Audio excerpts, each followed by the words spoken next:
Bien-aimés dans le Seigneur, bonjour chez vous. Rhapsodie des réalités du lundi 29 juin 2026. Et notre homme de Dieu, Pasteur Christ, partage avec nous sur le thème Remplissez votre mandat évangélique avec audace. Alléluia. Notre verset d'ouverture est tiré du livre de Josué 1, verset 9. Ne te laisse pas donner cet ordre, fortifie-toi et prends courage. Ne t'effraie point et ne t'épouvante point, car l'Éternel ton Dieu est avec toi dans tout ce que tu entreprendras. Gloire à Dieu. L'audace est la confiance divine de parler et d'agir conformément à la volonté de Dieu en dépit de l'opposition ou des circonstances. C'est souvent le résultat d'être rempli de l'esprit. Une évangélisation dynamique. Prêcher l'évangile avec audace. Nous voyons cela dans Actes 4, verset 31.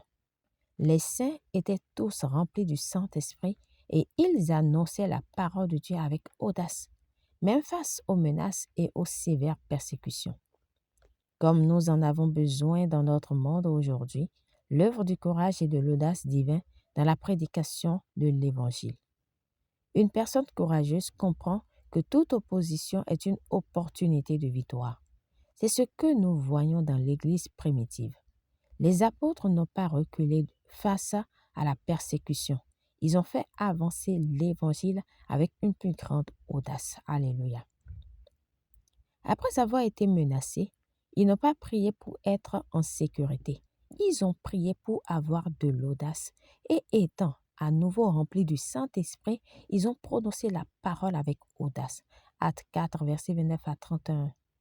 Même lorsqu'on leur a ordonné de ne pas prêcher, ils sont repartis joyeux et ont continué quotidiennement à enseigner et à prêcher Jésus-Christ. Actes 5, versets 40 à 42.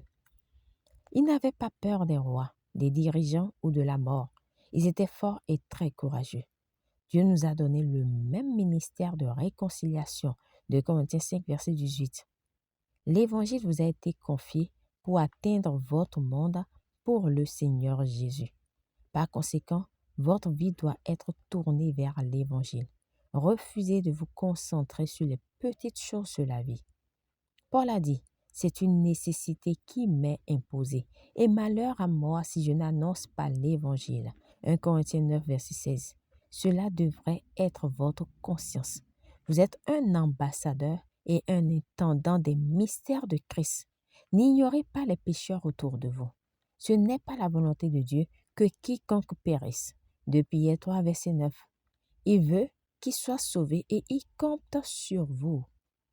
Romains 10, 14 dit, « Comment en entendront-ils parler s'il n'y a personne qui prêche? Vous êtes ce prédicateur. Refusez de garder le silence. Soyez audacieux, soyez courageux et prêchez l'Évangile avec conviction. C'est votre heure. Prenez votre place. Remplissez votre mandat avec audace et impactez votre monde pour Christ. Gloire à Dieu. Alléluia. Confession. Je suis audacieux, courageux et habilité par le Saint-Esprit à prêcher l'Évangile avec audace, puissance et conviction. Je suis un ambassadeur de Christ et à travers moi, la parole atteint mon monde avec puissance, apportant le salut et la transformation à beaucoup. Alléluia. Amen. Pour une étude approfondie, nous lisons 2 Corinthiens 5, verset 18 à 20. 1 Corinthiens 9, verset 16. Actes 4, verset 29 à 31. Romains 10, verset 13 à 14. À présent, nous aimerions vous donner l'opportunité de recevoir le Seigneur Jésus-Christ dans votre vie, dans votre cœur, afin de recevoir la vie éternelle. Alléluia. Si vous croyez en Jésus-Christ, faites cette prière de tout votre cœur et de manière à vous entendre. Dites, « Ô Seigneur Dieu, je crois de tout mon cœur en Jésus-Christ, Fils du Dieu vivant. Je crois qu'il est mort pour moi et que Dieu l'a ressuscité des morts. Je crois qu'il est vivant aujourd'hui. Je confesse de ma bouche que Jésus-Christ est le Seigneur de ma vie à partir d'aujourd'hui, par lui et en son nom, j'ai la vie éternelle. Je suis né de nouveau. Merci Seigneur d'avoir sauvé mon âme. Je suis désormais un enfant de Dieu. Alléluia.